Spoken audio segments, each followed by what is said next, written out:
but I was going through a really stressful time, and one of my kids was going through a really stressful time, and it was giving me so much anxiety, and I almost didn't go. Like I literally got to the point where I'm like, should I go on this trip? And luckily I chose to go, and I spent the first part of my trip like really taking care of myself and looking for people who could support me in kind of bringing my nervous system back into balance because I'd been just so heightened and so in like a fight or flight response. And it was amazing. Like I literally felt my nervous system just relax and unclench like never before. And now my family has this saying, like, if I'm ever not okay, send me to Bali. Welcome to the Defining Moments podcast, where leaders, innovators, and everyday heroes share the moments that changed everything. These are the stories behind resilience, purpose, and legacy. Now, let's dive into today's defining moment. Welcome, everyone. It's Melanie Warner here with Defining Moments. I want to welcome you to our podcast and also thank Defining Moments Press for being our sponsor of this podcast. Defining Moments Press helps experts, business owners, coaches, and thought leaders create thought-provoking content, everything from books and speaking on stages and being featured on TV shows. So if you are interested in building your platforms of knowledge as a thought leader or a business owner, I highly recommend that you visit our website at mydefiningmoments.com or sevenfigurebookmethod.com. So both of those links are going to be in the show notes. And this is an amazing way to help you get your expertise out to the world and start building your platforms. So today's guest is Sue Van Raes. She is a functional nutritionist, a food psychology specialist, and author of Food and Freedom. She helps women end the war with food. Aren't you tired of going to the grocery store and fighting with yourself over food? You guys, I do this every day, right? And she does it not through more rules, restrictions, or willpower, but through reconnecting with their bodies, their intuition, and their sense of pleasure. Her work bridges biochemistry, psychology, and something we don't talk about enough, the deep wisdom of the body itself. The body has the ability to heal itself, and food is medicine. But her defining moment didn't come from a textbook or a certification. It came from a season of her life that brought her to her knees. A traumatic divorce at 30, raising two young children alone in a new country with no roadmap forward. And so what she discovered in that moment changed not only how she viewed herself and how she ate, but how she lived. So Sue, welcome to the show. Thank you so much, Melanie. What an honor to be here with you. I'm so excited.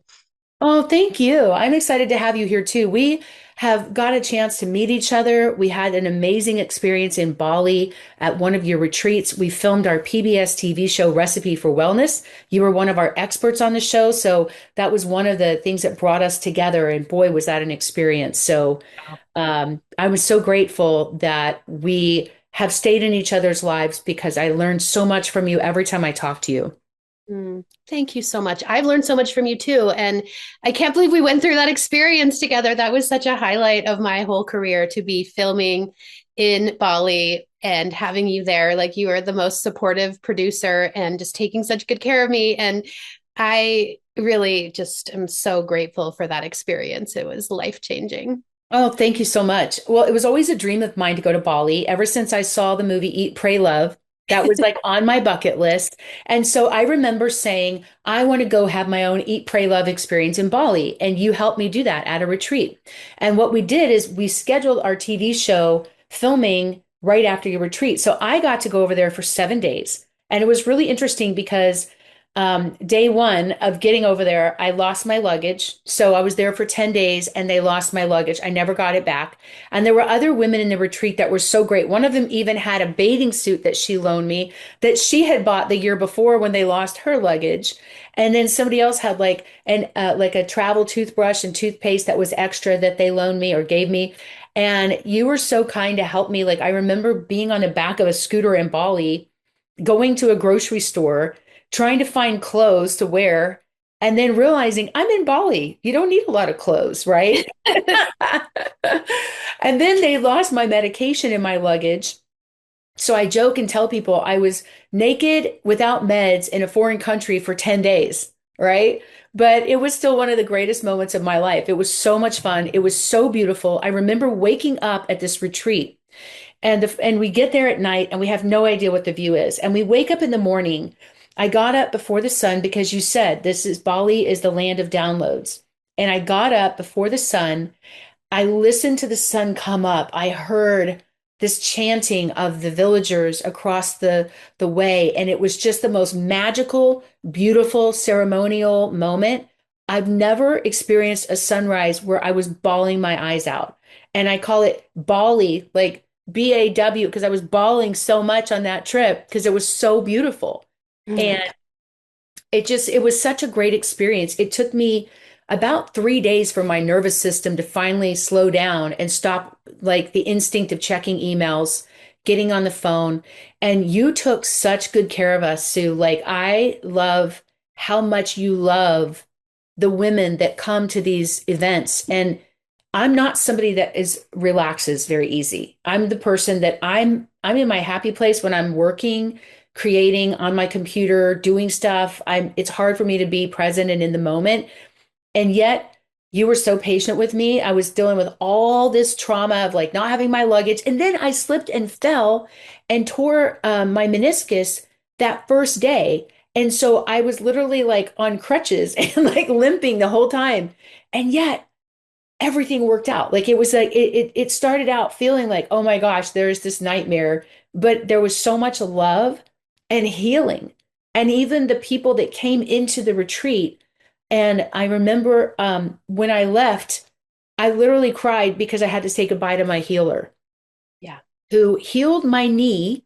Shout out to Noman because he healed my knee enough to where I could go climb a volcano a few miles just a few days later after having a Mhm. torn meniscus. So there is something very magical about Bali. And Absolutely. I know you go there every year, you do retreats, you have one coming up. Tell us more about Bali because I want to jump into that first and then kind of get into some of your history. Totally. So I just have to start with this actual blog I wrote years ago, which speaks to exactly what you said. And the blog was called I Cried at the Airport. And it literally was about me leaving Bali for the first time, like on my first trip. And I really did pull up in the cab at the airport to go check into my flight home with a dear friend. And before I could even get to the security, I was bawling because it was like the most magical and healing experience of my life. And I was so sad to leave. And I remember she was like, do you think we should maybe sit down before we go through security until you stop crying? And I mean, we sat there until I could get myself together and then proceeded onward. And it's just been the most magical part of my life for years, going back year after year. And that's for two reasons. One, Bali is just magical itself. It's paradise. It's Mm. incredible. The people are incredible. The people are so loving and kind. Like I can say as a woman, I've been a travel journalist too, and I've traveled all over the world.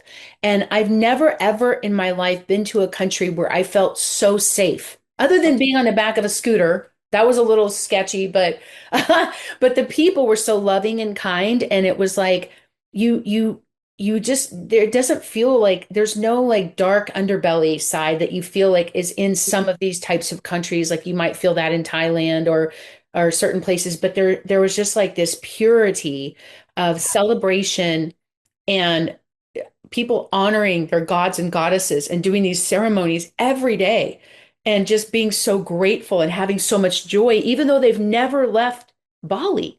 It It's just a, blew my mind how beautiful the people were. yeah, there's the culture is really, really sweet and they're so devotional.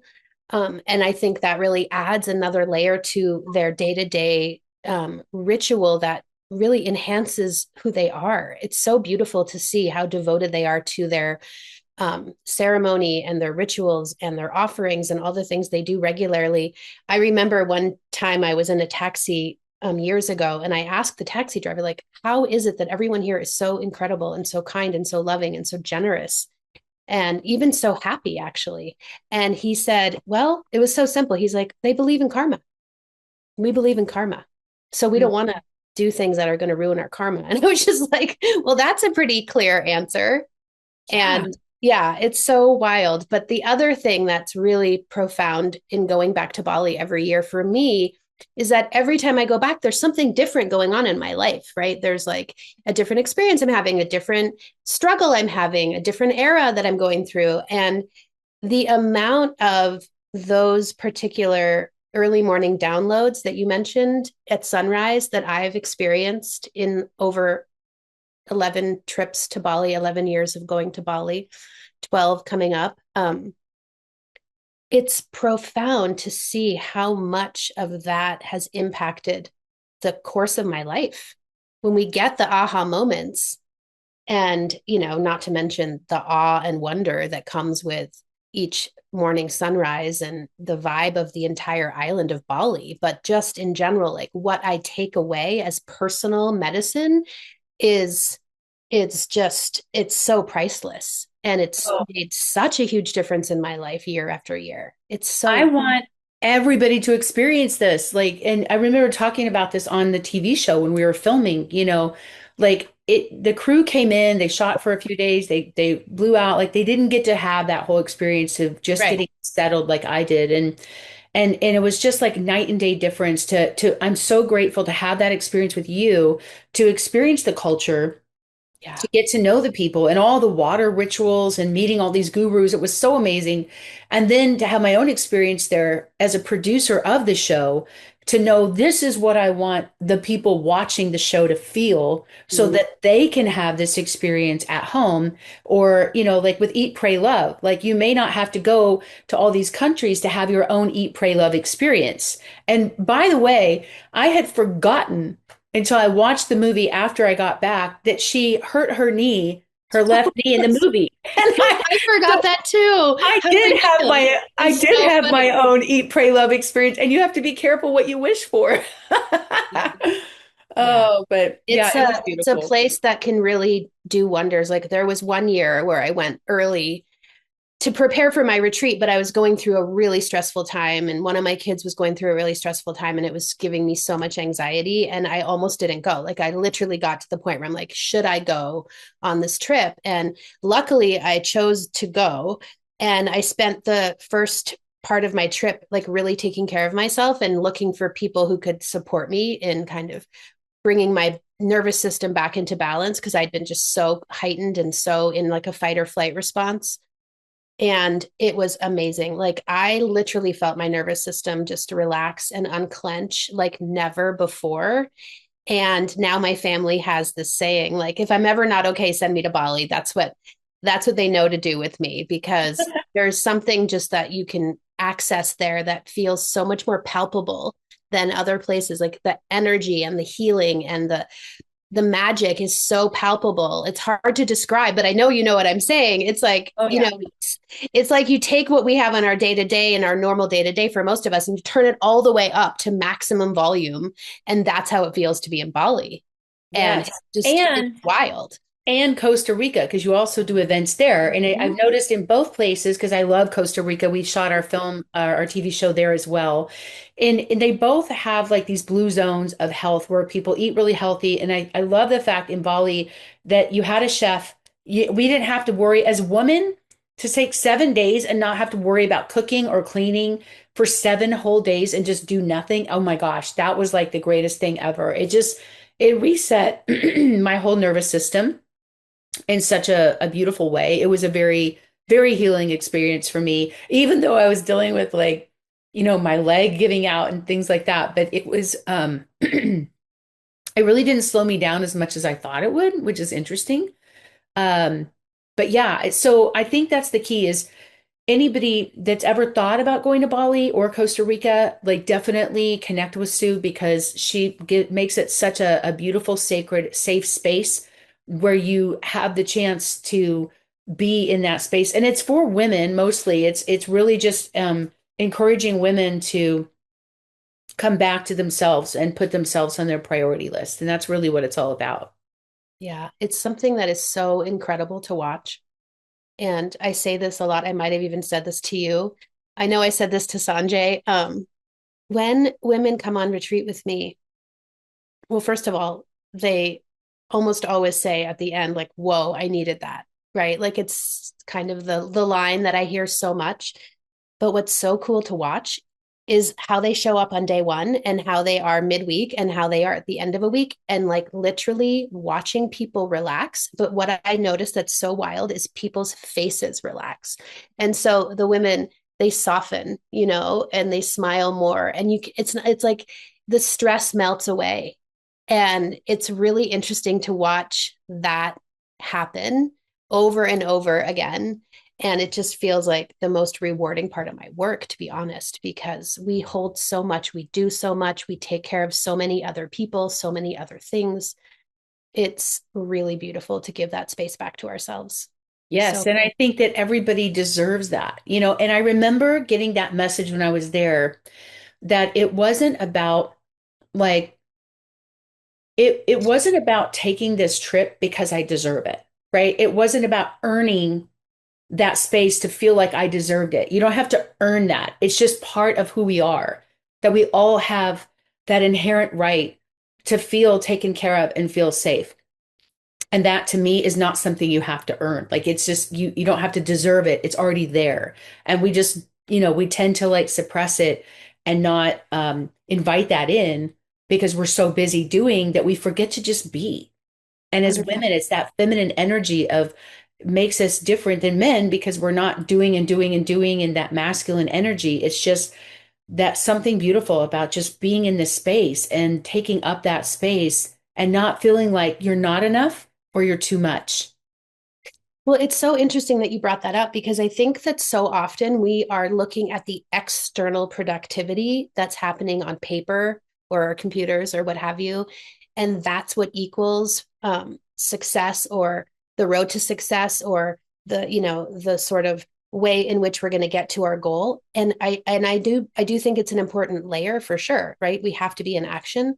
But man, the inner work that happens when we learn how to rest and unwind and listen inward and almost like rewire some of the old ways in our system that we've been taught through society and through social constructs and through family and through all the things that we have kind of like programmed internally, all of us with slightly different internal ways of experiencing that.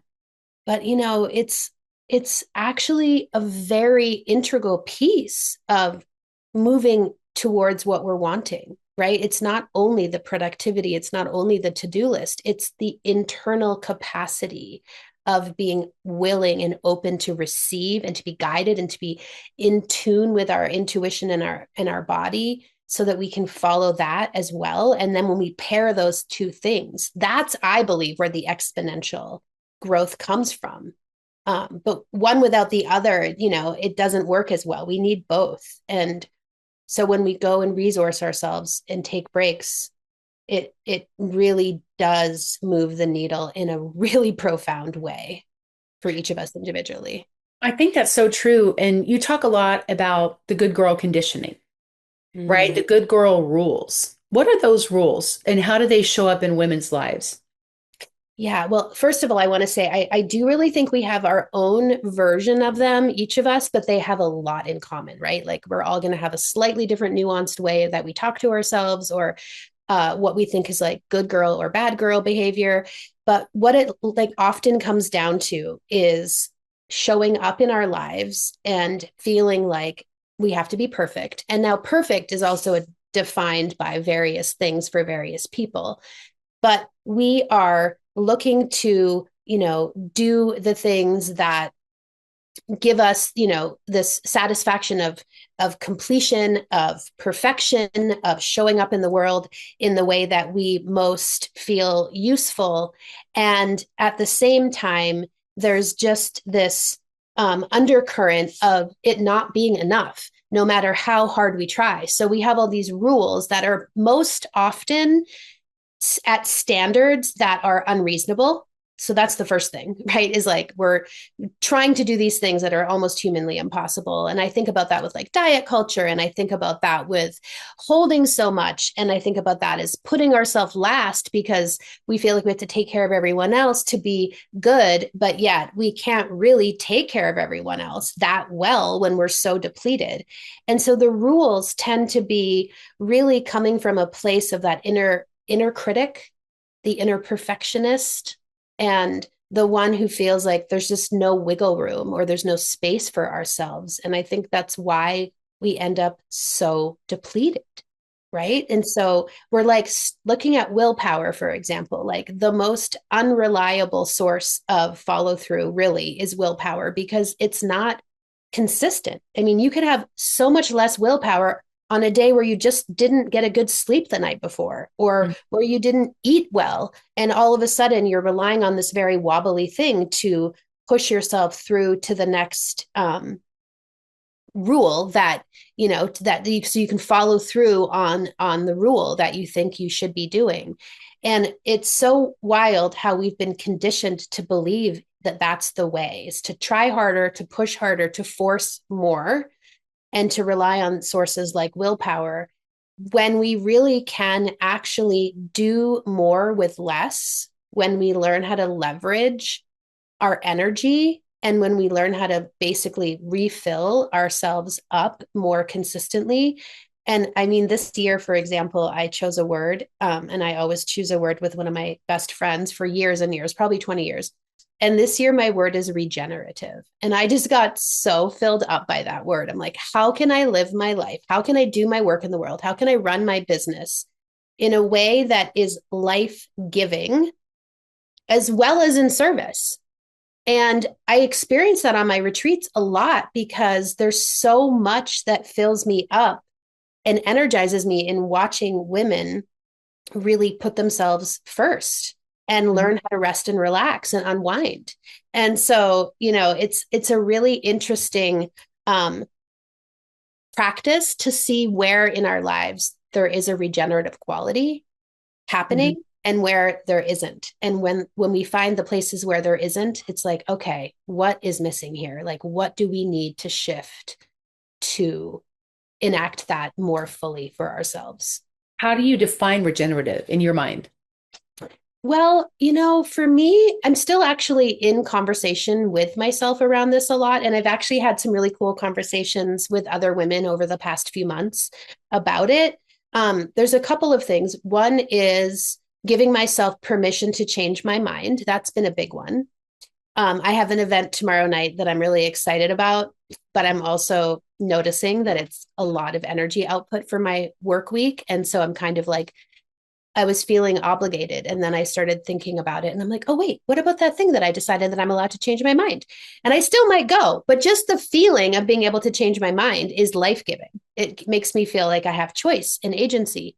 Another is finding ways to lean into support more often and at a deeper level. And I was just in a conversation in a mastermind about this earlier, which is the support that is maybe structures in our business, the support that might be help in our businesses or in our lives. But then there's also unseen support. And I think that's one that I often forget. Like, where am I leaning into trusting that I'm being guided in some way, and I know you have such profound stories around this as well.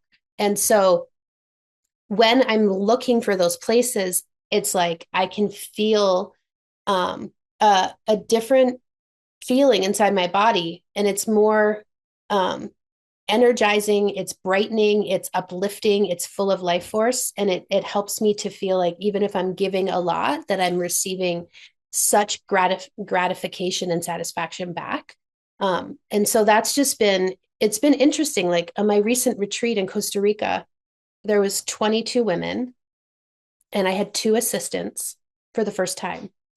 I've had 1 assistant before, and I've never led this Costa Rica retreat by myself until this year. And so I was like, I'm going to have 2 assistants. And the amount of support and rewiring that I was experiencing by being so held.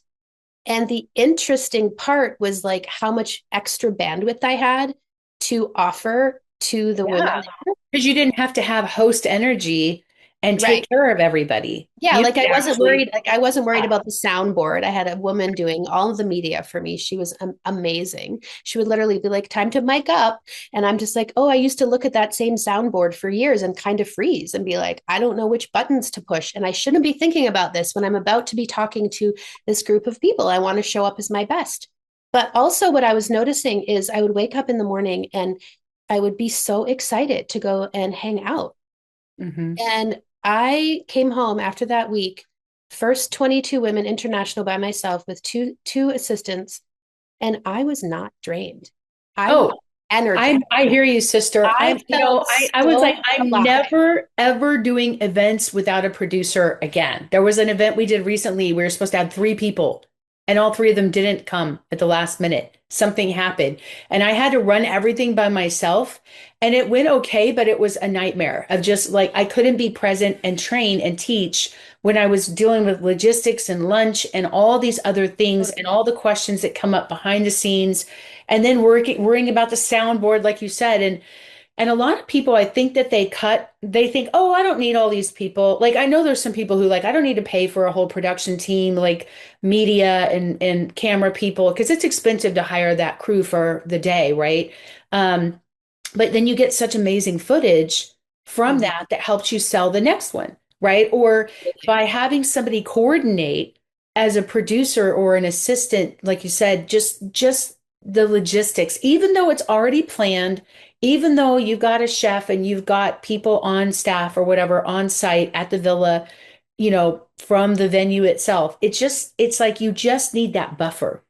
And it's so Totally. worth it, the expense and the time and the energy. And I know some people that do retreats are like, oh, because we're doing that now, and we have a boot camp coming up. And it's like, okay, we have our team coming. That means we have to spend the money to put them up for the hotel or for the room and the food in this retreat space, which means we won't be able to sell that space, but Yep. it's not worth it. Like you're absorbing that as part of your cost. So that means you have less spaces to sell because you gotta, have your team there too, right? And if Huh? you're doing retreats like Costa Rica and Bali, a lot of these are very special in villas where you might only have 7 rooms or 10 rooms. It's very rare to find villas with, 25, 30 rooms anywhere that don't feel like a hotel. And so that's part of the challenge of hosting events is finding the right location, having the right team, the right support. Mhm. So, as you were putting these together, I know you'd mentioned this was, sometimes you had partners and then now this was your first time doing it by yourself and yet you had the support so you didn't feel drained. It was amazing. And, yeah, that was the largest. I mean, I've been other places leading retreats by myself, but for some reason, this one retreat was just, with a co-facilitator, and we just were doing fine with it. And it just kept going on, and it was doing great. And we were selling it out every year, and it was awesome. And we loved teaching it together. So when that era sort of gradually came to an end, and it was my retreat to come back to just for me, um, it was a really interesting experiment to Mhm. be holding space for that many women and not feeling drained. And it's interesting though, because that was February. So January, when I declared the word, it's funny because sometimes you declare a word, but you're not necessarily there yet. And so I remember I was launching a program. I was like busy in January because wellness industry, New Year stuff is always busy. And I was just basically doing too much. And so in the first month of that word, I was telling Jason, my partner, I'm like, yeah, so I'm getting an F in regenerative this month, but I'm going to keep working at it and sort of crack the code on this because I know this is how I want to live my life in my business. And so then a month later, when I was in Costa Rica, I'm like, okay, I'm making progress. I'm loving that aspect of personal growth and internal awareness that comes from doing our work, right? Mhm. It's like a teacher. Our own work as a teacher. And I've learned so much about myself and about leadership and about holding space from leading all these retreats, over 50 retreats. And it's just such interesting opportunity for our own growth and our own internal awareness. Absolutely. And I want to get into that a little later. We're going to put a pin in this and come back later. For those of you that want to lead retreats and you want to understand that strategy behind it, the business model, we'll talk about that in a little bit. First, I want to take a step back for a second and go back to a moment in your life that we talked about in the opening, Mhm. that was a defining moment for you. Can you share that experience with us? Yeah, you mentioned it. And it was this era of my life where I was only 30 years old. I had just had my second child. He was about 11 months or 10 months, I think, when I first got separated. And yeah, I was in the US. I'm Canadian. I just recently got my American citizenship, actually, after all this time. Um, Congratulations. Thank you. And I was just feeling really alone, actually. I really uncovered how alone I was feeling just a few years ago, actually, because I was the only person in my friend group in this situation. I didn't have any family in town. I was just starting my master's degree in holistic nutrition, which, I wasn't ready to be working. I still had a really young child. And so I was really kind of like overwhelmed with the transition of needing to start working again, like a little sooner than I expected. And I really just felt like I was giving up dreams. I was feeling alone. I was scared. I was just scared because my plan was enacted and in place, but the timeline wasn't matching up. Like I was in a 2-year master's degree program and I didn't have 2 years to go wait to go back to work. So I started having to do, little things here and there and kind of piece it all together and bring in obviously some daycare and all of the things. But I think that the hardest part about that was the overwhelm of what I had ahead of me. I felt very much like I was holding it all for both kids. So they were 1 and 5, essentially. Um, and I really just, it's like when you don't know the path forward in a certain kind of challenging situation. I know we've all had moments like that where you don't know the path forward. And it's scary to have that much uncertainty. And I look back now and I can find plenty of things I did now or did then that I wouldn't do now. Like I can definitely find if I was to look at it from a critique perspective, now knowing what I know now, like there's things I did that were just unwise because I was just young. But when I look back through a loving lens, which I've been really working on lately, like what I'm really seeing about myself, like I'm so proud of that version of myself because I did make it work and I did stand on my 2 feet and like pull it together and figure out a path forward that was kind of felt like bushwhacking. Like I didn't know where I was heading. But as life tends to present us, there's like those moments in time where the right person comes into your life, or an opportunity comes into your life, or a moment of intuition comes into your psyche, and you start to trust that these steps are going to be presented to you like one step at a time. But man, it definitely left me feeling very overwhelmed and overloaded to begin with. And I had to really keep coming back and finding my resiliency and my power and my trust in the process. And it was really, really hard. It was a really hard era. So before that moment, what was your relationship with food and your body like? Well, it was sort of automatic. I was just starting to get into school, so I was starting to explore different kinds of things. Um, it was very kid focused. I was, that era when you're feeding your kids and then you're eating what you're feeding your kids and you're just like trying to just keep the kids fed and you're not really like taking time for yourself because there's just so many meals to feed young Yeah, they don't like kids. what you like. They don't want to eat Yeah. healthy stuff. They just won't eat. Yeah, I So get it it. was really automatic and it was like, I was raised by women pleasers. And they were loving and generous and kind and beautiful. And I did not know anything about personal boundaries. Like I just gave everything to my kids. I just gave them all I had. And so I was often kind of left depleted. I didn't leave much for myself, like most of us can relate to. And it was interesting though, because over time, they would start to go to their dads for eventually a night. Like it took a while because the baby was so little.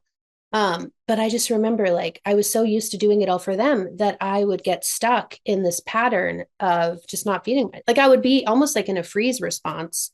And because I wasn't cooking for them, I was really having a hard time cooking for myself. Like there was such a disconnect in that motherhood realm for me, especially when they were so young. And so, yeah, it was like it went from automatic and sort of taking it for granted and just giving to the kids to really being stuck in myself and really being kind of traumatized about the whole situation that I was going through. And therefore, that traumatizing experience really shut down like my need and want to eat. So it Mm. became quite challenging. And and you Actually. said that you could barely eat because you were so stressed. So what was happening in your body during that time? Yeah. So, yeah, if I would have known then what I know now, it would have helped. And I do think that knowing what's happening helps a lot. So, adrenaline shuts down our appetite. And there's people who are adrenaline dominant, like me. And then, Me, I'm an adrenaline junkie for sure. I think I could live off caffeine and very little food, and that doesn't yeah. always work. And cortisol dominant people tend to crave food when they're stressed. Mm. And adrenaline dominant people tend to basically shut down appetite when they're stressed. And so there was two things happening. One is I wasn't used to taking care of myself. And two, the adrenaline was shutting down my appetite. I mean, Mhm. it's for a very good reason. Like if you were being chased by a grizzly bear, you're not going to sit down on a stump and be like, oh, I'm hungry, right? You're going to like not be thinking about food. You don't want to be lunch.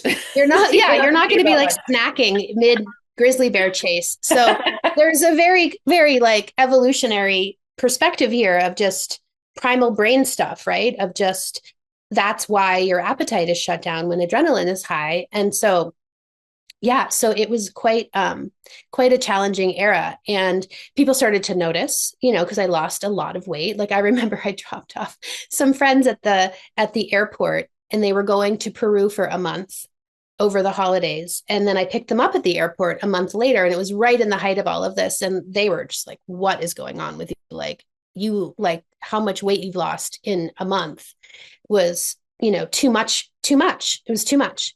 And I fainted at one point because I was malnourished and just lightheaded and just my blood sugar. I just hit the wall. Actually, fainting was a really big moment for me because it really cracked me open. And I remember the day, like I cried all day that day after fainting. And I was crying for so many reasons. But one of the reasons was, why am I not taking care of myself? Like, Mhm. what is going on here? Like I know logically that my kids need a mother who takes care of themselves. And I'm studying nutrition of all things. And at the same time, here I am fainting because I didn't eat enough and realizing that this needs to be a really sacred agreement with myself. And I made this agreement with myself that day from bed while crying. That was, well, it was like I'm never skipping eating meals. Like I can't afford to skip eating. And eating needs to be a primary source of how I take care of myself. And it was like this moment where, a defining moment, like you call it, where, the sacred agreement, and I still have it. I still have it with myself. Like So it's that was not a defining moment, a very specific moment where you realize I can't keep living like this. If I don't take care of myself, my kids aren't going to have a mother, right? I know a lot of this, sometimes they call it the divorce diet. When you go through a divorce, I coined this phrase when I was going through a divorce. It's like when you get married, you tie the knot, and when you get divorced, the knot moves into your stomach. Ooh. And you feel like you're just eating this knot all day long, so you're not hungry and you lose weight. Like I remember I lost like 30 pounds. I think my ex-husband lost like 40 pounds. And we looked good, but we weren't feeling good. It wasn't healthy. And it was the same thing. Like people are like, wow, you've lost all this weight. And I wish I could go back and figure out what it was and find a healthier way to lose weight like that fast. Um, but it was like one of those things where you realize Like, it's not just about how you look, it's the overall quality of your life and how you feel and what those habits are. It's not a short-term solution, it's how you live your life. It's like your diet, your exercise, your the way the commitment, like you said, the commitment you made to yourself. Yeah. So what did you discover about yourself in that season that surprised you? Mm. Well, I discovered that in that moment when I made that agreement with myself, that I was actually really committed to it. I was really committed to myself and I was really committed to my kids. I just like, it's like I lost myself. So when I kind of started to come back to myself, it was, really beautiful to see like how actually I do self advocate and I do want to put myself first and I do want to feel good. And it really started to shift how I was showing up for, which soon became like my private practice in that era. Just shortly towards the end of that era, I started my business and I was working with others, and it really shifted how I was showing up for others because now I had a palpable, visceral experience of kind of going into that really tough space of, it's almost like feels like hitting rock bottom in a certain way Mhm. and rebuilding from that. So I was able to walk other people through that with so much more compassion and a depth of understanding. Even though their story might look completely different than mine, there was this level of understanding that I still feel like has helped me shape who I am as a practitioner. And it's just so wild when it's about food. And I was like studying food. I mean, it could have been about something else, but it just happened to show up that way for me. And I'm sure you're starting your practice. I'm sure there was a feeling of imposter syndrome a little bit like, Oh, wow, how completely. am I going to coach other people when I can't even get my own act together? Like I remember feeling that way after I lost everything and had to rebuild my life. I felt like I blew up my life. I'm such a loser. No one's ever going to take advice from me again. Well, that was not true. That was a limited belief that I had at the time. So why do you think so many high performing women believe that control equals safety? Wow, that is like a really potent question. Whew. Um, I think control is a false sense of certainty, and our brains are scanning for certainty so that we feel safe. And so we latch on to these aspects of life that we think we can control. And some of them pan out, like maybe we can control some things, right? But eventually, what I've learned is that there's things that we can't control that are beyond us. And that's where I think the edge is around learning to work with the uncertainty that that can provoke. And so, yeah, I really find that when we're looking for an external experience of success, that it feels like there is a very strong push for us to really, in a sense, override ourselves because of what we're being asked to do. And so we get stuck in this loop of pushing, pushing, pushing, overriding, overriding, overriding. And it's also very much supported by our society, right? Because our society is also looking for these external accolades that show that we are, productive and hard workers and, pushing ourselves. And a lot of us grew up, I mean, I grew up as a competitive gymnast. So that was like ingrained in me since I was like 6. I mean, you don't stop because you have pain. You don't stop because you have fear. You don't stop if you're tired. You just, you learn to push. And well, I think it's a great um it's like grit. Like I know we all need grit to be able to do the hard things, but also I am so much more I'm like flow over force at this point in my life. Like, what is the flow pathway instead of the force pathway? Because I'm just done with forcing and overriding my body. And it just doesn't, it's not sustainable for me. And I don't think it's sustainable for most of us. No, it's so true. And what shifted when you stopped overriding your body and started listening to it? Mm. Well, it was a process because as I said, I was trained from a young age and I did gymnastics competitively all the way through college. So that was like a lot of years of pushing and forcing. Yeah, I did Mothering. gymnastics. I did competitive gymnastics too. I didn't know that about you. Oh, that's so funny that we It's a didn't talk lot about on your body. Like I so was much. going to the chiropractor at 15. Like I did it from Yep. like age 5 to 15, and I loved that adrenaline of flying through the air and feeling like you Yep. could do anything. I missed that feeling Hmm. of like you can fly. Like that's how it felt. And I realized as an adult now, like I had this adrenaline junkie addiction. Like I needed adrenaline in my life. I was always bored. And that was a big cure for me. Like I loved that feeling of flying, in gymnastics. So that's so funny that you had that experience too. Absolutely. I mean, I loved my gymnastics career so much. Like it taught me so much about self-discipline and it taught me what I was made of and it taught me that I can do things when I'm afraid and I can have courage and I can, push myself more than what I probably would have ever known had I not been in that gymnastics world for so long. But listening to my body and trusting my intuition, or I don't even like to use the word intuition sometimes because it's a little bit too abstract. Trusting the sensations in my body is a better way for me to explain that because when I'm listening to my body, I'm actually listening to sensations and I'm following aliveness. I'm following energy. I'm following what lights me up. I'm following what feels good. And that is so much more fun. Oh, and you can feel in your body, like you can feel the stress, where your body just starts vibrating and you feel hot. Like you can feel that stress. I remember, being being in relationships with people that were it was so toxic and I just felt this immediate sense of like dread and like I Yeah. could feel it in my body, right? And you made that decision to stop following the rules and start trusting your body. And you talked about some of those sensations. And it sounds simple, but it's not easy. So, Right. what did that actually look like for people listening that want to apply that in their own life? They can feel the stress in their body, but how do they learn to trust? Like, if you don't realize, like, you don't recognize it as pain, how do you know when you feel good? How do you listen to that part? Yeah, and it can be so subtle. So the body has so many beautiful ways of communicating, but I personally, I really love the sensation level. I really love to get granular of like, what does a yes feel like? What does a no feel like in your body?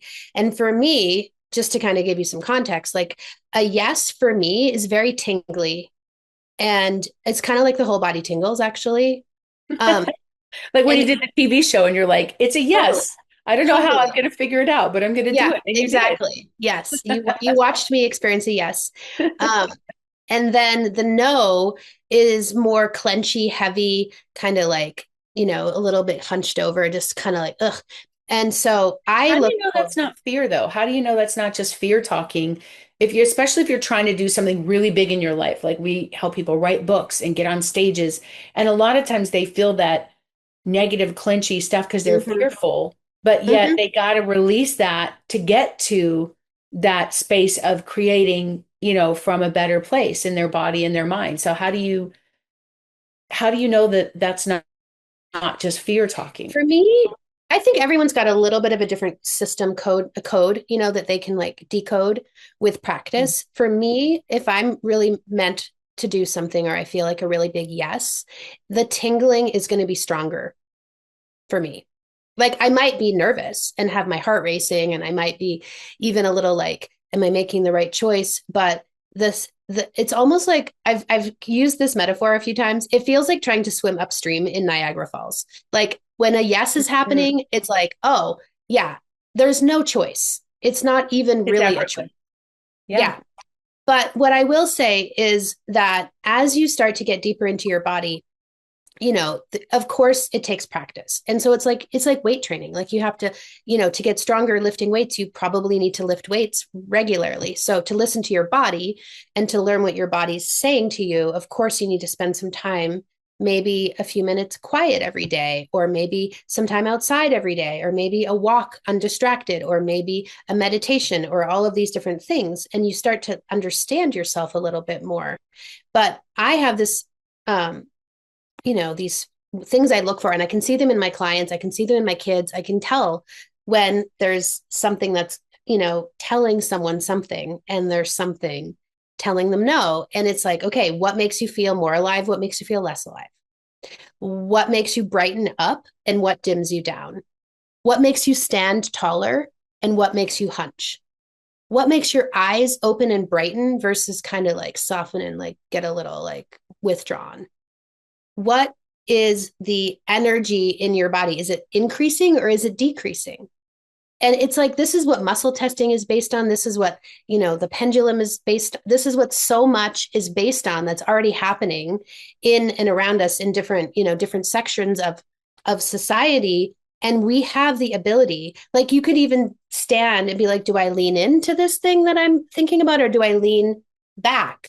Yesterday, I was having a conversation about hiring someone to help me with something. And she was giving me two options. And she's like, well, option one is you can take this online course that I have, and then you can do it yourself. And then option two is I just do it for you. And I literally was like, oh my gosh, the first option made me so tired. And I was just like, an online course that I have to do right now. I was just like, I was like, I can't do it right now. I'm doing all these other things. And so just feeling tired by the thought of it, there was my answer. And I told her that in the meeting. I was like, well, the first option made me feel really tired. So I think the second option is probably better for me because it lit me up. Mm-hmm. And, it's like these are subtle nuances, but when you start to pay attention to them, they get really loud. And now I can't live it. Like I was talking to someone else the other day about, she was like, we could schedule these social media. And I'm like, I can't do it that way. Because if I don't want to post and I don't feel inspired by posting, then I'm not going to post. Right. I used to do it that way. That energy, like I hate that too. Like you feel like I have to get up and do TikTok and dance and I have to do all these things to get people to pay attention. And it's so exhausting. And then you feel like you're screaming into a cavern or you're throwing, a drop of water in the ocean. Like it's just so vast, no one sees it or hears it. And you're like, what's the point? And some of that stuff is so draining. But when you don't do the quantity, when you actually feel like aligned and you can feel it in your body and you're doing it and it's not a script and it's more in tune with yourself, not only do you produce better content, but that connects more strongly because it's in alignment with the people that are out there feeling those things. Absolutely. And it's coming from aliveness. It's coming from inspiration. It's coming from not AI, not an AI script that's just being read by somebody who can't read on camera very well. Totally. And it's such a different feeling, like to be able to put out quality that is going to hopefully transmit that frequency of aliveness to the internet or to the people reading it or what have you, versus doing something out of obligation that's kind of flat. It's like, what's the point of that? That is actually, to me, a waste of time producing flat things. I agree. I get the older I get, the more committed I get to following aliveness and to following inspiration. And it's like the standard. And then if it's the standard, it's like, oh, okay. So that's how that becomes your new standard. Yeah. And it shifts so much. You said that the wellness industry, we've talked about this before, it's drowning in information and starving for wisdom. What did you mean by that? Well, if we look around, there is so much externalized, outsourced information. And the part that's even more wild about it is that there's so much contradiction in that information. Like one outlet is going to say this, another's going to say that, another's going to say that. I mean, it is just so confusing when we are outsourcing our power to these externalized resources. Now, I'm not going to say that, I love research and I love data and I love science. So, find me a good study on something and I'll be like as happy as a clam. But what's interesting, and I think this is a place that, especially for women, we can really just explore, is when we tune into the wisdom of our bodies, there's so much information there that we can fine tune to understand what we need instead of what's been put out in the world as these, kind of scaffolds around how we should be eating or what we should be doing for our wellness. And when we can find the balance of gathering data and information and science, or finding the right support to help us understand our own bodies more, that's the wisdom, right? And so the information is just endless, and some of it is grounded in science and some of it is not, and there's just so much confusion. So it's like we have to pull our power back in a lot of ways to understand how to resource ourselves from the inside out around what is best for us. And that does take some experimenting, right? Like you could try being a vegan for a month, and then you could try being someone who eats, more of a high protein diet, and you could see how you feel. But there's people going to say both of those are the only way, right? And that's where I find that it gets so confusing, because it just kind of depends on what happened to be in your social media feed one day or what commercial you saw on TV. And it goes in and you're like, no, this is the only way. They said it was the only way. And meanwhile, there's this whole other way over here that you maybe haven't ever tried. And so if you're feeling like you're unsure of what you need and you're not feeling good with your wellness, your eating, your energy, your sleep, your metabolism, all the things, then it's time to start to understand yourself more through the wisdom of your body in how you feel in these different situations. And I mean, I customize the work that I do with people. I call it precision nutrition because it is different for everyone. And so, sometimes you need help and another set of eyes to kind of guide you deeper. But I do believe that it's, the wisdom part comes from within. Yeah, because sometimes people get overwhelmed. Like knowledge doesn't actually solve the problem for most people because there's so much conflicting information out there. Yeah. So, what changed in your own work that when you stopped trying to prove your approach through traditional nutrition language? Mm. Yeah, I started to trust that I could make my work feel like a creative expression of me. And I had gained a lot of experience having sat with folks, primarily women, for, years. And I really started to allow myself to bring in all of these other parts of me to my work. So my intuition, my background in yoga, my desire to help people with their relationship to food and their bodies. And it's almost like I gave myself permission, just like I was giving my clients permission to show up as my full true self. And that does include for me being able to like almost like be a detective in helping someone reveal what they're needing or wanting or missing.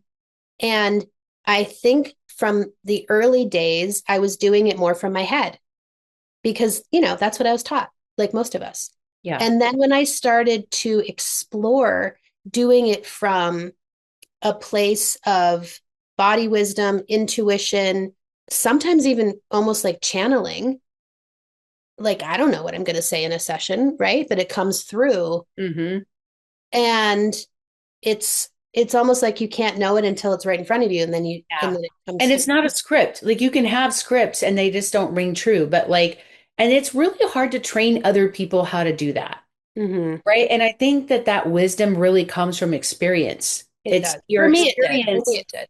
The reason that they call it experience is because there's no other way to get it. You can't just go and train somebody else how to think this way or how to say these words. Like you really have to like you said, feel it inside of you and trust that intuition, which is that soul part of you that's the wiser part of us that lives forever, that we don't always listen to because we get stuck in our fear mode of our brains. And our bodies, I think, are kind of like really they're the in between the brain and the heart. If you think about it, your body is that part that, if your brain is rationalizing something and your body is fighting it, it's kind of bridging your brain, your subconscious, your brain and your heart together. So when you start to feel things in your body, it's your body's way of subconsciously saying, screaming, like, this is not right. Because our brains are still trying to justify, I got to do this, I got to do that, I got to do this. And our heart may be feeling something and our brain is going this way, but our body is stepping in between those two and saying, this is enough, right? That's kind of where I feel like it aligns. Because when you think about, what does it actually feel like to be in alignment with your body for people? Because some people may never relate to that. They've never felt that before. They don't even know how to recognize it. Yeah, I think that it's a really, really important question to start asking ourselves, right? Because when we're in alignment, well, I believe when we're in alignment, like with all parts of ourselves, like incongruence, it's like, it's almost like you lock in and things just start flowing Yeah, more. I was going to say that flow. And it's not something you can manufacture. You can't fake it. It's No, just, you feel it. There's no other way to explain it. You feel you're in this flow. Things become effortless. It feels like it feels like it's a result from a choice that you make. This determined choice of like, I'm going to go this way, not out of stubbornness, not out of resistance, but out of freedom. yeah, I was writing recently, I was writing some content for one of my programs called the Metabolic Makeover. And Love that. I love metaphors in my work. I think it helps people, make sense of things, but it really works for me. So I love to write in metaphors. And I was thinking about it for this program because metabolism, energy, flow is kind of all part of the same experience. And so I was working with this metaphor of the garden hose, which is like if your garden hose is kinked, you can put all the water you want, you can turn it up to full blast, it's still kinked. You can't access the flow with a kinked garden hose. And I think that it's so interesting because when things are flowing freely, the garden is getting watered, right? And the soil's getting Yes, nourished, and the plants are thriving, yes. and the flowers are blooming. Even if it's When, just trickling out, but like you're right, right. if you do all this work and you plant all the seeds and you don't have that flow of life-giving water, it doesn't matter how much work you do in the garden because it's not going to bloom, it's not going to Yeah. grow. When the hose is kinked, the garden, which could be your inner garden, whatever, however you want to think about it, suffers. Mm. And what we want to learn how to do in our bodies and our lives is to unkink. And when we find the kink or we have somebody help us find the kink, whether it be on a physiological level or an energetic level or whatever it is we're working on, we can begin to feel that flow return. And it's like, it almost feels like magic, right? It's like it really does give us this different experience of how we're showing up when we're in the flow. And so that one really helped me to kind of just create a new way of thinking about that like, so when I feel stuck, I'm like, okay, where's the kink? Yeah, Where's the because kink? I think about how, people think about, how some people say, I need to get back in my groove, right? And the groove could also be a rut. Like it's the Totally. same thing, but the difference is perspective, Exactly. right? And so, you've made freedom your measure of success.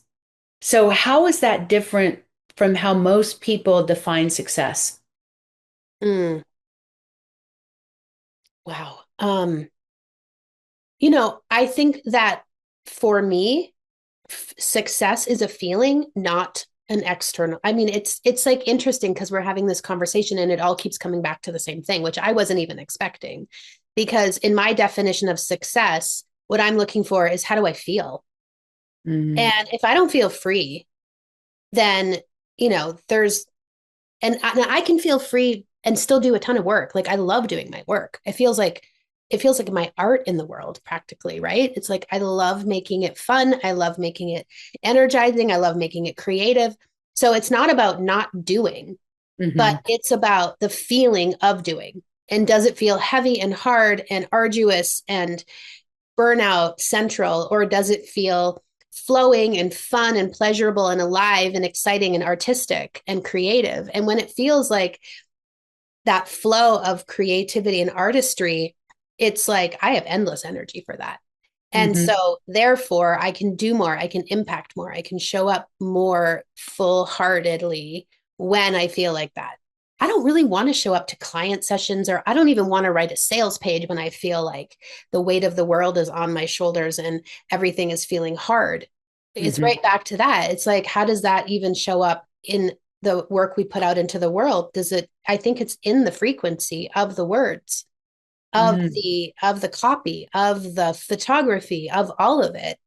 And Hmm. so, yeah, so for me, the internal feeling of peace and the internal feeling of connection and the internal feeling of freedom and inspiration are probably the top ways that I would gauge my success.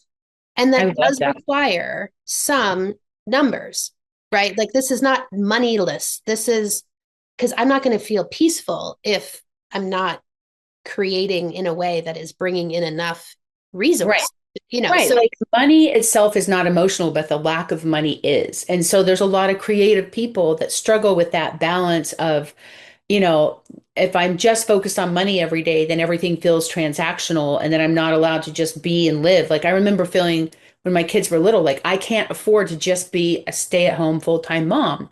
I'm the provider, the protector, and the nurturer. And I want to work for myself so that I can be there for their school events and still show up with cookies. Now, maybe I didn't have time to bake them, but I could get some really good, vegan, nut-free, really crappy cookies that are healthy and bring them to school, but it's like you compromise in these things, and whether it's time or effort or energy, in some way, we all feel like we have to shift that in order to become this thing that we're trying to become, right? And we give up certain freedom. We give up, like a lot of people shrink their dreams to fit their income mhm, because they need security and they need mhm, certainty.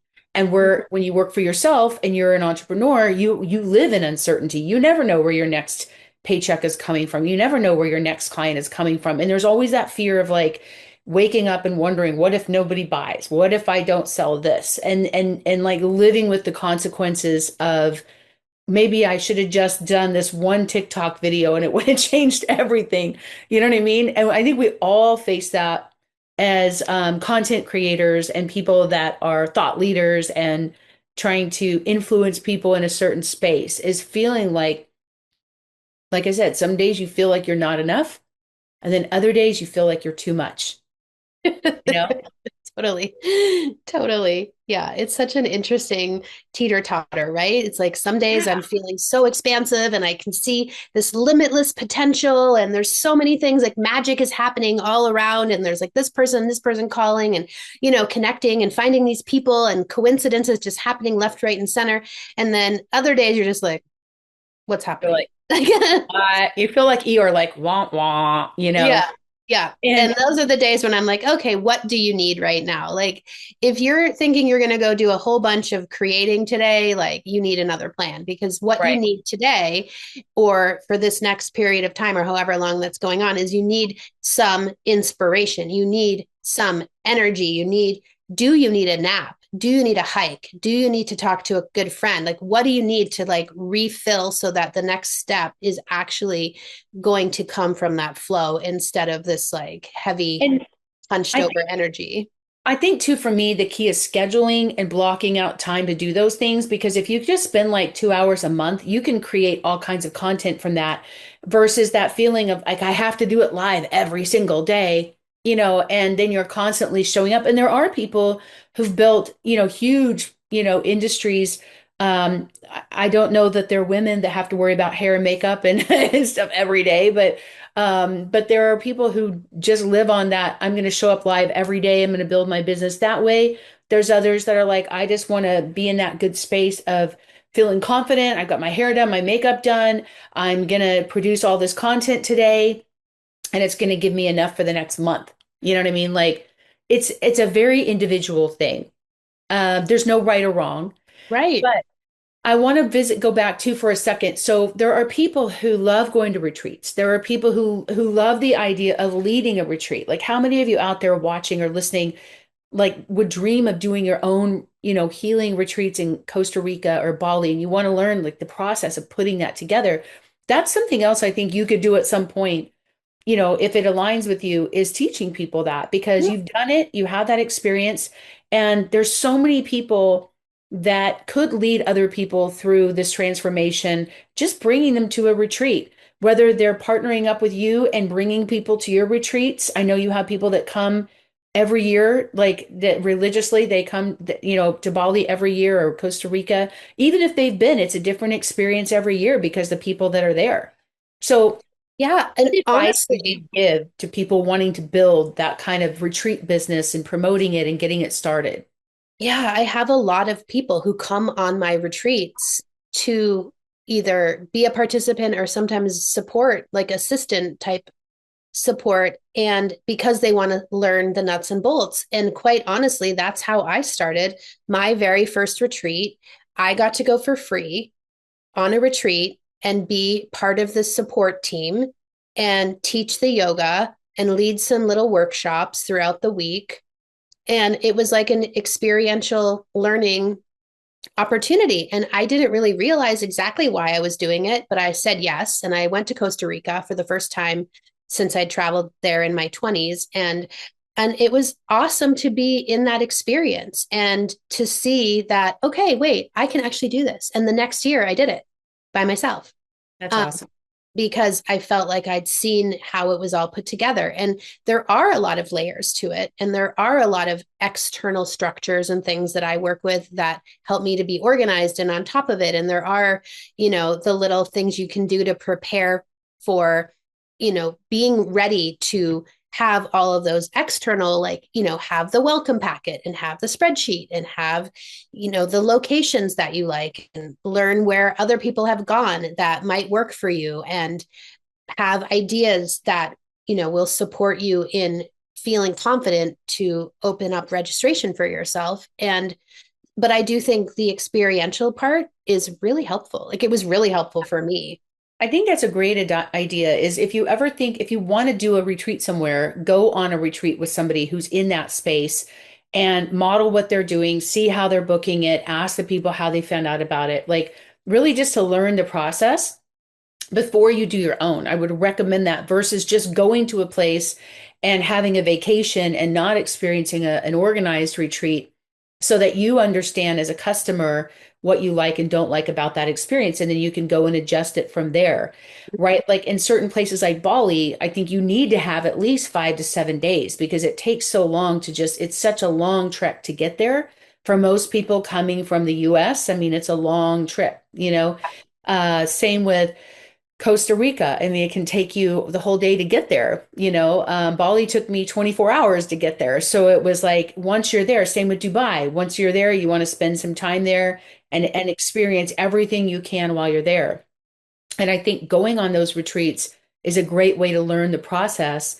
And even, we do that at our company. Like the only people that we hire to actually train are people that have gone through our program and know our intellectual property. They've had success as speakers, they've become best-selling authors. So then they've gone through that process, they've learned all the steps, they've completed it, they've had success.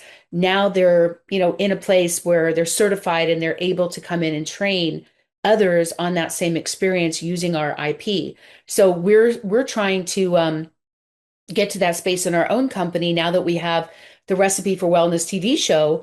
I thought, wouldn't it be cool if other people could have the same experience, like going to a retreat with Sue or going to, Toto Santos, where we shot an episode and having that experience of what we shot in the show. Like, I want people to have those experiences, but sometimes facilitating that is so much work. And it doesn't work if you get like 40 people there. You want it to be small and intimate, but you need to have the right facilitator. So not only is it a good way before you do your own events, but also if you're looking to be able to partner with other people, by all means, approaching people that are doing retreats and saying, how can I add value to your event? Whether it's promoting it, whether it's serving at it, Like you said, you give an opportunity for someone to come and serve just like you did. For us, we have people that come to the retreats. They experience it first as a customer, and then we bring them in and hire them to help facilitate. And that makes such a big difference in the overall experience for people. Yeah, it's interesting with retreats because there is a really experiential part of it that's hard to conjure up without having the actual experience, right? Hmm. And also like figuring out, when you go on a retreat with someone else to explore how you want to lead, you might be like, oh, I don't want to do this and I don't want to do that, even though Hmm. that person did it. And oh, that wouldn't work for me, but here's what would work for me. And one of the things that I find too over so many years of leading retreats, it's been over 18 years now of leading retreats, and is the schedule. It's like, oh, this schedule worked really well. Or what if we push lunch a half hour earlier so they have a longer break between, um, lunch and the workshop, or vice versa? What if we push lunch back so they have a bigger morning break, or whatever the thing is? Or Yeah, how many excursions is too many and how many is not enough? And like right. Where figuring they out, feel exhausted and they don't have time to just process what they're yeah. feeling in that space because there's too many activities. I've been on those too, and it's like Mm-hmm. overwhelming. Mm-hmm. Yeah. And I Yeah. mean, I've been on a couple where the schedule was so full that there was no downtime throughout the day. And that's something that maybe worked for that person. And that's great. But I don't want that for my people. Like, Yeah. I specifically am holding retreats so that people have time for reflection and have time to unwind and have time to integrate. And that's actually one of the tenets of the Blue Zone lifestyle is integration. Like, if you Yeah. don't have that piece in your week, in my experience, and how I want to serve my clients, then it's you basically are just repeating what you're doing at home, but you're just doing to do, schedule, Mhm. schedule, schedule. So I like to have spaciousness in my schedules so that people have that opportunity to like Yeah. integrate and relax. But that's because I've learned that that's what works best. It didn't happen all at once, right? I've figured it out Absolutely. for Absolutely. myself. Yeah. So I know the number one question that comes up for the people that want to be retreat leaders is how do you fill the retreat? Do you have any strategies, of how to get people to come to the retreat? Yeah. So I love to tell the story. My first retreat in Costa Rica, I led it with a dear friend who I'm actually going to be with this weekend. And she and I we gave a lot of discounts, and um, we basically made enough money to break even. And I think there was about $50 each, which we spent on Costa Rican bikinis. And so I've told that story before, and the people have been like, were you so sad? Were you so bummed? And I'm like, no, we were ecstatic that we broke even on our very first retreat. And we loved our Costa Rican bikinis. I still have it after all these years. And it's just like, I mean, it was like, it depends on your platform. Like, it's hard to not have ever led a retreat and then just be like, I'm leading a retreat and Mhm. think that it will fill up automatically. It might, and that would be incredible. And But it's it very does personal. take, It's very yeah, personal. Like I found running ads, like cold traffic to a retreat doesn't always convert no, because retreats can be people need to feel very safe and it depends. especially Like, international. That's what I've mhm. noticed. Yeah. So here's how I do it. So my Colorado retreats fill up with lot more cold um, clients that have never So been you do a retreat. Colorado retreat where you may have like 30, 40 people that show up because it's cheaper, it's local. 2 nights, it's a Yeah. weekend, but people come from out of state all the time. But I think that because it's a weekend, Hmm. it's less of a risk to go with someone you don't know. Like maybe they've called me or we've emailed or what have you. Some of them just show up, like they sign up on my website and they come, and I've never talked to them Yeah. other than sending out, the information that they need to get there. And that's a And shorter, lower ticket, just a weekend yeah, to kind of yeah, introduce them to you as kind of like a way to get in the room. And then they yep, come to that experience. yep. And then from there, then Mhm. you pitch the larger, bigger ones, and then you get upsells from that event, correct? Exactly. Like this year in Costa Rica, we're going around for introductions. It was wild. Like so many women. Like I was in Colorado with Sue twice. I was in Bali with Sue. I've been to Costa Rica before. I've been to Costa Rica 6 times. I've been on Sue's Colorado retreat. And then these women that met each other on different retreats are like, oh my God, I haven't seen you. We saw each other in Bali in 2018 or what have you. Those two women literally went and got tattoos together at the end of the retreat, which I was like, what are you guys doing? But it's amazing how there was very, very clear information and data basically that that was working Yeah. because how many of those women started off on my Colorado retreats, some of them together, Yeah. was incredible. That you had that in Yeah. Bali, And it two was women. generations. It was so Yeah. cool. Like I remember there was this defining moment for me in Bali when we were climbing the volcano, and there were four generations of women. There were four women, 40s, 50s, 60s, 70s. And the 40-year-old had been in the military and was tough as nails, and she was literally barfing, like going up the mountain because she was like so overwhelmed physically. And the 70-year-old was just trekking up and we couldn't keep up with her. And it was like crazy. And I had my leg that was damaged, my knee where I could barely walk. And this guide was literally pulling me straight up this incline of the mountain for 2 hours just so we got up at like 2:30 in the morning because we wanted to see the sunrise at the top of this volcano. And they would take the steam from the volcano that you could put on your face. And it just something about that appealed to me. So we Yeah. got up there and I remember thinking, this is amazing. We have four generations of women. And then I get to the top and a monkey steals my water. Thank goodness he didn't steal my bag with all my stuff because he hopped over the side of the mountain with it. And it's so funny because there's security people and it's not because they're protecting you from people, they're protecting you from the monkeys because they're crazy there. Those monkeys are such little thieves. They love to I steal the water bottles. It's crazy. But thank goodness they didn't steal my green bag with my Yeah. wallet and everything in it. So I thought, okay, it could be worse. And then we're at the top and I'm limping around trying to, it's this beautiful view. I was able to FaceTime my family from there, my kids, my parents. It was so Mhm. magical, so beautiful at sunrise. And then what's interesting is we go and do the steam, and then we're all just like, we're exhausted. We don't want to walk down. So I remember we pivoted and you were able to find these guys, like you weren't even there, but somehow you found these dirt bike young guys that drove all these women Mhm. down this volcano. And that was one of the most thrilling, fun, exact like just like what we don't know that we can do because we were one of us, I remember one of them was like, just leave me here, come back and get me later. I can't go anymore. And we were pushing ourselves beyond what we knew was possible to hit that summit.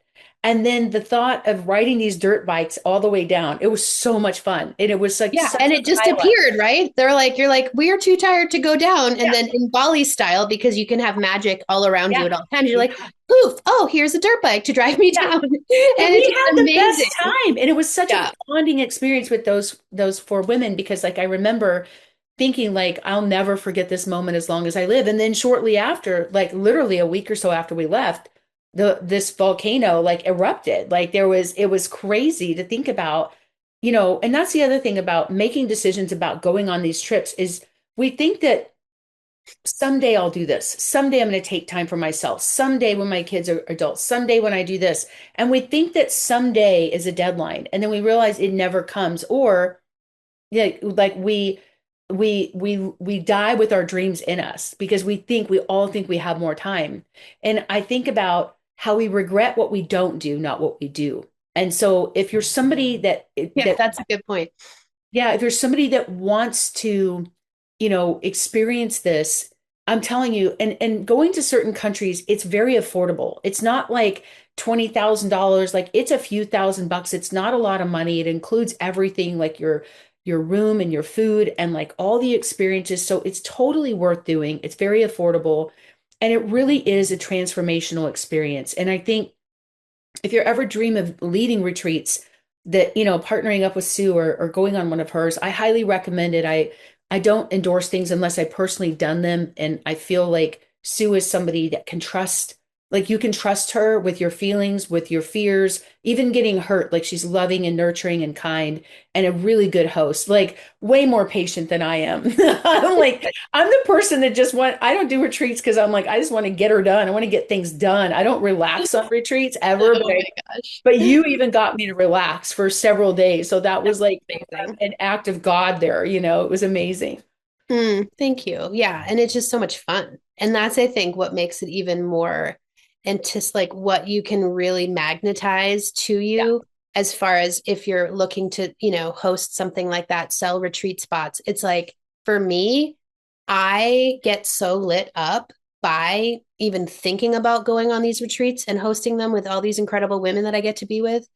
Mm. And so if I can convey that to the people that I'm inviting to come, whether that be through social media, through my website, through my emails, or through one on one, like you Yeah. and I were one on one, really, when we think Yeah. about it, that's how Yeah. you decided to come, and having conversations with people and really speaking to what is the transformation that happens. And everyone's transformation is different.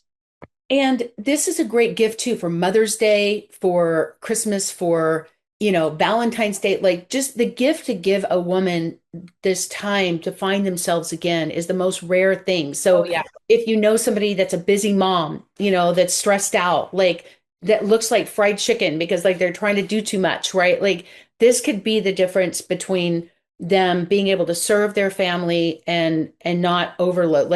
We often, especially in the US, we tend to learn from tragic circumstances. Like we don't slow down until we hit a Yeah. wall. Like Yeah. we get a diagnosis or we lose somebody or we lose something like a job or a relationship or a family or something that's critical to us before we finally wake up and realize that life is not just about doing and doing and doing. It's about we're called human beings for a reason. And just that the ability to just be and feel like you're enough to just be in that space and that you deserve it and you've earned it without having to like prove yourself to anybody.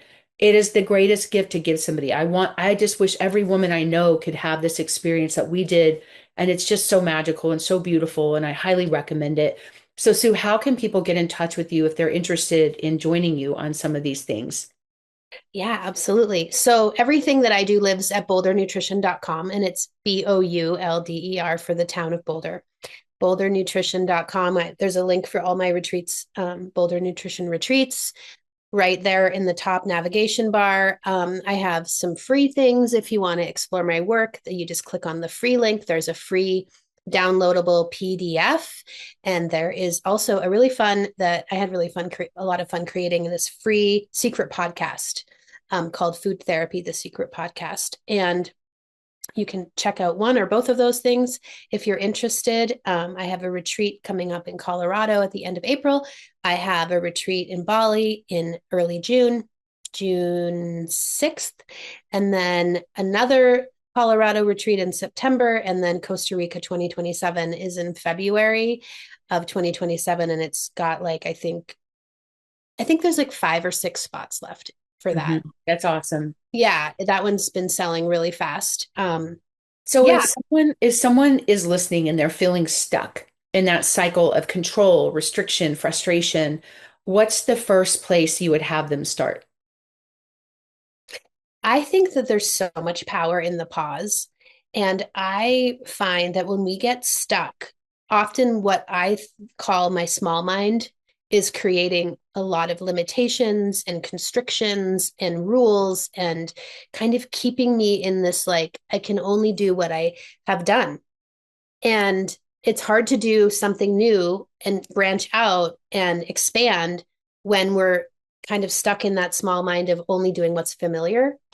And what I find that is one of the most useful ingredients to help us get out of our small mind is awe and wonder.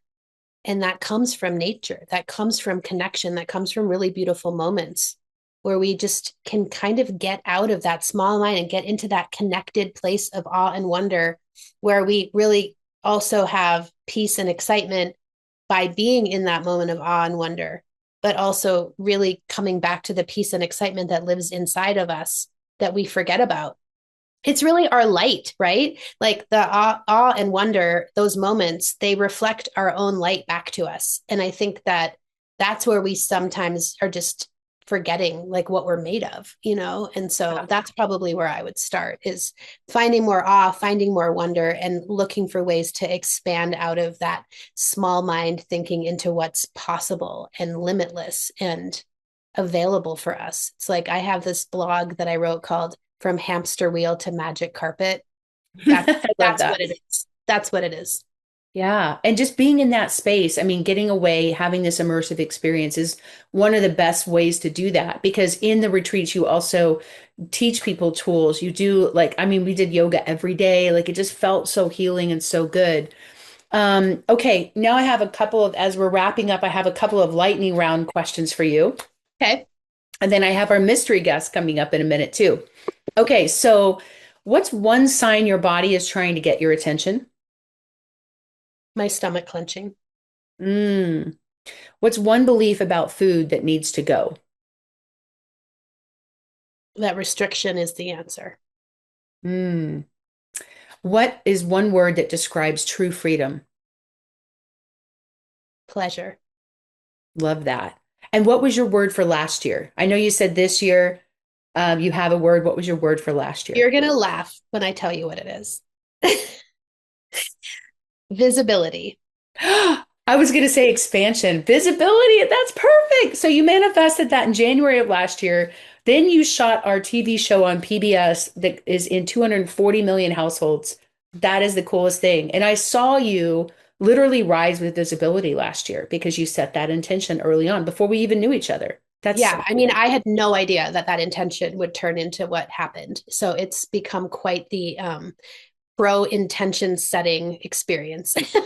I love that idea for people to define what, and you know, it's funny, I've done something similar, not in a precise way like you have, where I've focused on, one thing or one part of growth, because it's really hard and overwhelming to start a year feeling like you got to do everything. And I remember thinking like New Year's resolutions, the reason they fail is because people try to do it every day.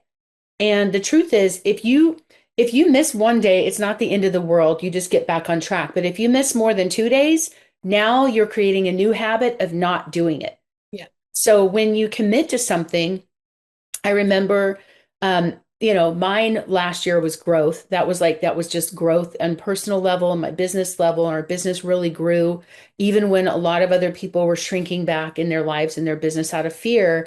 We kind of led with that growth mindset. And there were things that I wanted to create in my life and my business that I thought would take a whole year. And I did it all in 6 weeks, the first of the year, because I gave up sugar for 6 weeks. And that was one of those things that gave me such clarity and I didn't have the cloudy thoughts. And that it was just amazing how many people had told me how much their business grew when they gave up sugar.